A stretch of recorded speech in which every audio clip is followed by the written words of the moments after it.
here at Doc McGilligan's with Ken Ahern, who is the resident whiskey specialist, and we're going to talk a little bit about some beautiful 40 Creek whiskeys that we have before us here. Yeah. On this log. Yes, it's live edge.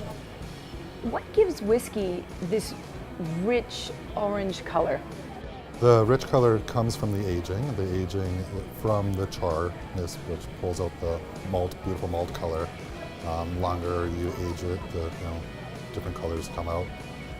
Again, also with the different types of grain you use, also brings out different colors into the whiskey itself. Tell me a little bit about malt whiskey. Yeah, malt is, there are two different styles of whiskey in mostly Scotland.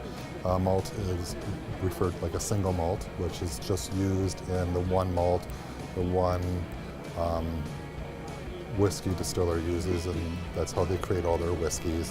Where blended, which is multiple different kinds of Scotch, kind of blended in to make a different flavor completely. People always have this misconception that single malt is the best, whiskey out there, but there are so many blended whiskeys that have amazing flavors because of the different blends of the whiskey. So the different grains, so it could The be different corn and grains. barley or wheat. Or it's not just the grains, it's also where they're grown. Okay. Like for example, in Scotland, if there's different grains grown in the inlands as opposed to the seaside, that pulls out different flavors, like from the salt water, the sea air. The different climates have a big change in the grains and how it's distilled and pulls out different flavors. Can you tell me a bit about your whiskey club? Yes. About 3 years ago, I noticed there was quite a few people trying all the different brands of beer. And I thought, well, we have quite a few different whiskeys and we should start featuring them. So I started a small whiskey club where you would try different whiskeys and gain prizes, and then that flourished into whiskey tastings. So we'd have everyone that joined the club come in and we'd do tastings featuring different whiskeys, and we'd have people coming down from the different companies and explaining the different whiskeys, going through a beautiful tutorial. And then slowly it started progressing, and for example, tonight we're having a nice whiskey dinner where we have a lot of the food incorporated with the whiskeys that we're featuring, pairing well, and the chef has created a beautiful meal to go along with that. Is there, I know you're part Irish, part Scottish, so Yes. Is there something we can toast with? Any?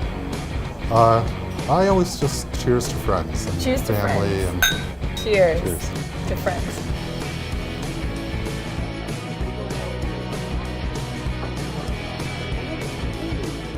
I'm with Chris Thompson, the brand ambassador for 40 Creek out of Grimsby, and we're here today trying some fantastic looking whiskeys. So I brought, we make 7 different whiskeys at 40 Creek, and I brought 4 of my favorites that I think really do a great job at exemplifying different styles of Canadian whiskey. Canadian whiskey really runs a very broad spectrum. So let's start off on your far left with one of my personal favorites. I call this whiskey, this one's my jam. I love this one. It's bold, it's spicy, it really does a great job at celebrating rye. So Canadian whiskey is synonymous with rye.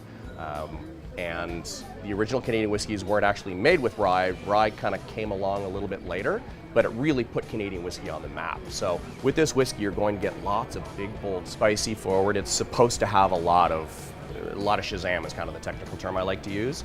So you're going to feel lots of it kind of right up in here, lots of lightning bolts, lots of tingling going on. To me, this is whiskey. Okay, what about this one here? So whiskey number 2 is a Canadian whiskey classic, ultra velvety smooth. To me, it's very much like almost cognac-y in the way that its flavor is presented. It does a secondary aging in Canadian white oak. It's very soft and elegant and pretty, and really gets people thinking about Canadian whiskey in a whole different way. So this whiskey kind of drinks like cognac to me. It's got some of those little notes to it.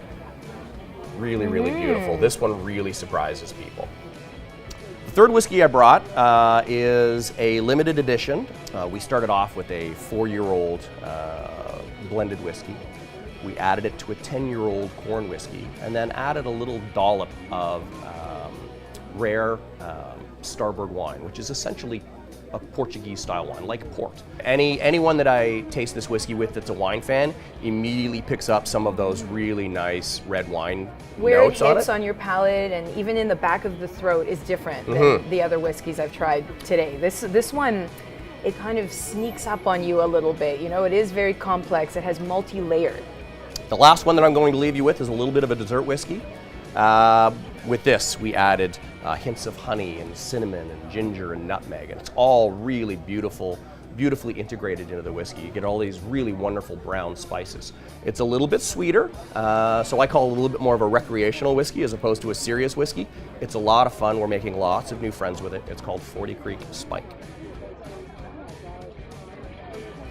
4 different amazing whiskeys, all stylistically very different from one another, from one single distillery in sunny Grimsby, Ontario. Wow, my palate is still tingling from that unbelievable 40 Creek whiskey tasting I just had at Doc McGilligan's in Niagara Falls. If you come out here, you are in for an amazing time. Hope to see you soon.